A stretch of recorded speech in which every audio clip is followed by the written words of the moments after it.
To put you in situation, I live in a house with a driveway where I park my car and I have a dog who stays in the backyard but can see who enters my property as well as cameras filming the driveway. Also here in Spain, or at least where I live, Halloween or trick-or-treating is not a thing. So what happened is that on Halloween's night, a group of 5 kids, 8-11 years old, from my neighborhood, come to my house trick-or-treating. I tell them that I don't celebrate Halloween and that I'm sorry, but I don't have anything for them. They told me that they'd have to trick me now, but I asked them not to because again, I don't participate doing Halloween stuff. I could hear them trick-or-treating other houses, but I minded my own business. After a while I thought they left, but I hear my dog barking, and that usually means someone entered my property. So, I look out the window, and I see the kids throwing eggs at my car. If one thing in my life is sacred as my car. I ran out and yelled, "What the hell are you doing?" They replied, "We told you we were going to trick you," and then ran away. I was pissed. The kids lived in my neighborhood, so I went to talk to their parents. I found them all together having dinner, and I told them what happened, showing them the footage. They laughed and said something like, "Well, it's Halloween. Kids do stuff like that. It's not a big deal, you can clean this up in 15 minutes. I say, excuse me? They did that after I told them don't celebrate Halloween. After I asked them not to do anything for that reason. And throwing eggs. Couldn't they just ring my bell and then run away? After they said chill man, they saw the throwing eggs thing in a movie and they wanted to try it. We can pay for the cleaning. And here is where I might be an idiot. No. Halloween here is not a thing. I don't give a crap about Halloween, and your kids making me a part of it, it's not okay. I need you to teach them that actions have consequences and that they need to respect other people's beliefs and what they celebrate or don't. I want them to clean my car. What? They're kids, can't you just take the money and leave? No.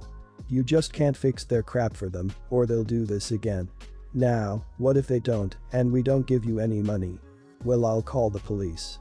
I have footage of them trespassing and vandalizing my car. And they're minors, so you'll be responsible of what they did. To be honest, I wasn't really going to call the police. They answered with okay chill, we'll tell them to come, so I had the kids in my house washing my car a while after. Not even 10 minutes after it was done. I was proud of myself, not for making kids clean my car, but for kind of teaching them a lesson their parents wouldn't teach, even though it's not my job to do that nor my problem. But this last days I've been getting calls from them saying that I'm an idiot. And I'm going to be honest, now that I'm not angry anymore, I kinda feel bad. Am I the idiot here? Should I apologize? Not the idiot. That's vandalism, plain and simple. It doesn't matter if they were just kids celebrating Halloween, it does not change the fact that you clearly stated to them before that you weren't part of the celebration. And as you said so, there's other ways to trick someone than throwing eggs on a car. You shouldn't have to deal with cleaning it because a bunch of kids didn't got properly educated on respecting people's properties, which clearly didn't happen as the parents' reaction proven. Not the idiot. Eggs can damage paint, at least house paint, and it's not your responsibility to clean it up. Here in the United States where we do Halloween, it would be extremely rare for kids to do a nasty trick like that, and I would 100% expect them to clean it up. Although it's far more likely to happen on mischief night. If someone came to me with proof that my kid did it, then my kid would absolutely be sent to clean it up and be additionally punished. Not the idiot. Property damage is never considered an acceptable trick, even if you celebrate Halloween. You did the right thing and taught them a valuable lesson they were clearly not going to get from their own parents. Better they learn now than do something worse to others in the future or ruin their own futures. The fact that the parents offered you money before even asking their children to do the bare minimum of apologizing says a lot about the values in that household. My sister, 19, was diagnosed with a learning disability when she was 7. She was always my parents' favorite kid of the 3 of us, and that just cemented it. My parents babied her badly, and then they made excuses for her to be lazy because she's disabled or she struggles to learn. In time my sister would use the excuse that she was too stupid to pick up her clothes off the floor or walk someplace herself instead of being driven by me or our brother, the middle kid. My parents expected me and my brother to take care of her because we were doing good in school, and when we graduated it was like we owed them all for some damn reason. I'm a college graduate and recently got a full-time job. Since then my sister has been dying to move in with me. She keeps inviting herself to stay the weekend, and I always say no. I have refused to let her into my damn house when she has shown up expecting to be let in. My brother has issues with it too, but he's still in college so not as bad right now. I got a lecture from my parents and sister about why I won't let her stay. I told them it's not like she pay me or anything or buy food for herself. They said they could provide money. That I know she can't work. She said yeah, she's too stupid to actually work. I said that, if she's too stupid to work and pay for her own stuff then she's too stupid to be away from our parents and they need to do all the taking care of her, because she's not going to be my burden. As you can imagine it didn't go down well. They said it was a horrible thing to say. Maybe it was. Which is why I'm here. Am I the idiot? Not the idiot, don't let them guilt trip you into doing something like that which you aren't content with. She is indeed not your burden. Your parents favorited her and parentified you in order to cater to her needs throughout your childhood. They built your resentment towards her and that's fathomable. You deserve to live by yourself and you don't need her clinging and bothersome things. Your sister is suffering from being made to feel she was stupid from age 7, your parents have totally failed with her. Dyslexia isn't an end-all thing, people deal with it and are successful in life with it all the time. Not wanting to deal with someone who has been kept at a child level is understandable. Your parents need to get her help to catch up and be independent unless they think they will outlive her. My partner has a learning disability. It doesn't affect his ability to work and contribute to the house. He may not be able to read long complex words or do long multiplication in his head, but he's far from stupid. Though he will try to use that excuse sometimes during minor disagreements until I remind him that's not the case, he's just being lazy and there's a difference. Not the idiot for telling her exactly what she and your parents have told you her whole life. You just repeated their own words and suddenly it's an issue. I'm 19, my sister is 24.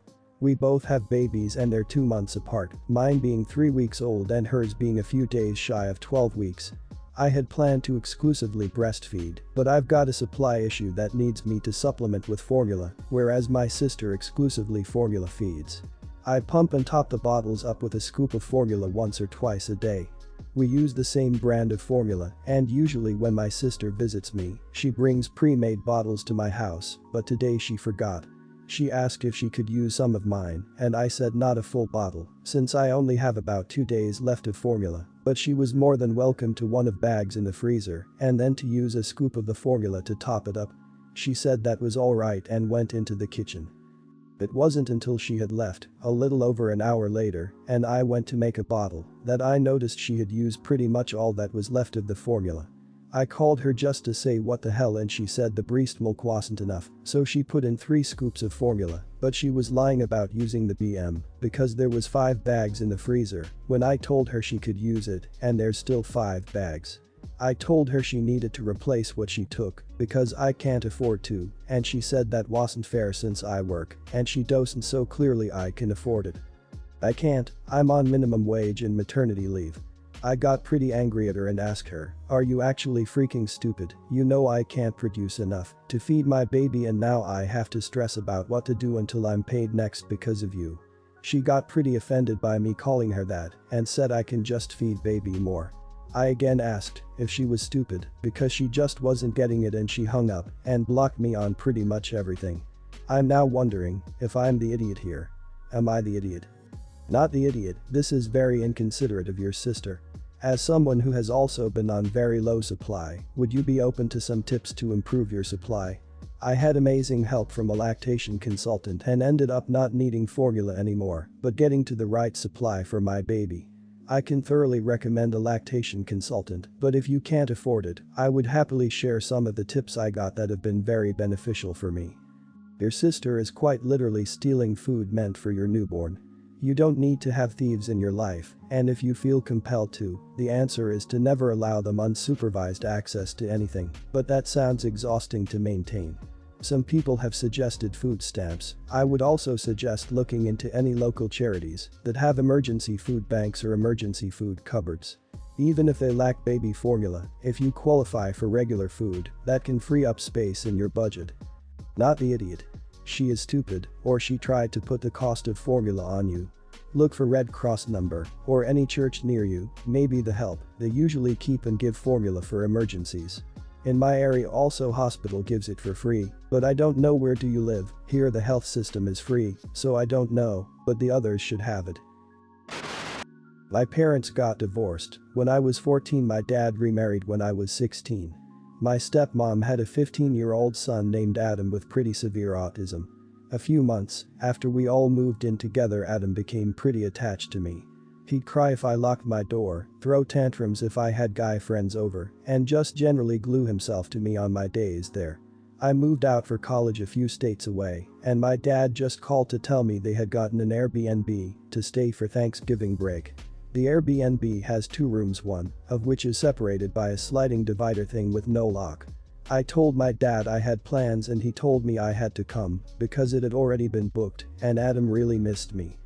I kind of snapped. I told him how uncomfortable Adam made me and how I hated that he never did anything about it when I lived with him. I ended the call pretty abruptly after I told him I was not staying with him over break. Him and my stepmom have been blowing up my phone calling me ableist and saying how horrible it is that I think Adam would do anything.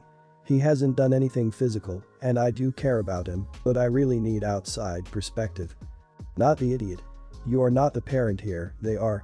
They need to understand, accept and manage Adam's effect on other people. Sounds like you feel smothered by the situation.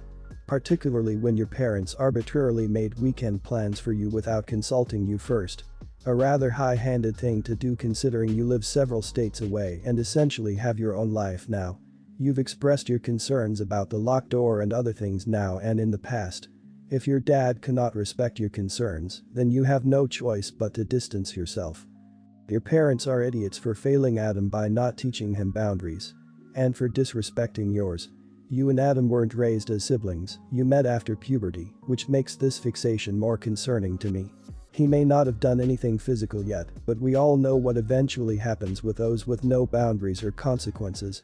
If not you, he will push that limit with someone else, and they won't be so understanding. Your parents need to teach him before someone else does. The way I see it, things got to where they are because your dad and stepmom did not take your boundaries into account. It's not that you have an issue with Adam per se, but rather you don't trust them to understand your perspective and help maintain healthy boundaries when needed. I kinda feel bad for Adam because he seems to like you, but your dad and stepmom handled the situation pretty badly, making any potential healthy relationship between the two of you hard to form. Mainly because of the boundaries they ignored or did not reinforce. The guy I manage is always late. 5:25 minutes every time. Generally speaking, it's not a big deal and it had no effect on the operation, so I let it slide. These guys work on call, so even the most diligent guys are occasionally 5-10 minutes late. Most just call me and give me a heads up beforehand. However, after noticing a pattern I spoke to this individual and said, if you are going to be late, I need you to call me. Just let me know, that way I can plan around it. Next time he is on duty, he shows up 25 minutes late. No call. I find him and let him know that he is getting a formal reprimand and the next time he is late, it will be a 10-day suspension. That's the standard procedure. He tells me he is sorry and it won't happen again. But then 2 days later my HR director calls me and says a complaint was filed against me for harassment. The guy was claiming it was the first time he was ever late and that it was less than 6 minutes. Also that I allow everyone else to be late. I explain the scenario to HR, but they are skeptical and make me withdraw my formal reprimand. I'm pissed and I start digging through records and security footage for the past 30 days. I find emails where I documented conversations and 5 instances of him showing up 30+ minutes late. I gather this all and send it to HR. They agree to reinstate the formal reprimand.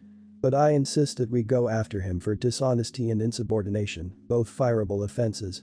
So, unless I withdraw those claims against him in the next 7 days he will remain fired. I am secure in my decision, but I've heard some other guys whispering about me being an idiot. So, am I the idiot? My company is very lenient with arrival times, lunch breaks, and leaving. Want to leave early? Show up early or don't take a lunch. Show up late. Let your boss know and make up for it by staying a bit late or cutting lunch short. It's amazing and I love it.